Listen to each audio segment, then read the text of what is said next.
சொர்க்கமே என்றாலும் அது நம்மூர போல வருமா?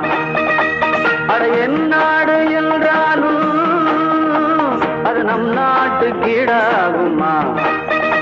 பல தேசம் முழுதும் பேசும் மொழிகள் தமிழ் போல் இனித்திடுமா?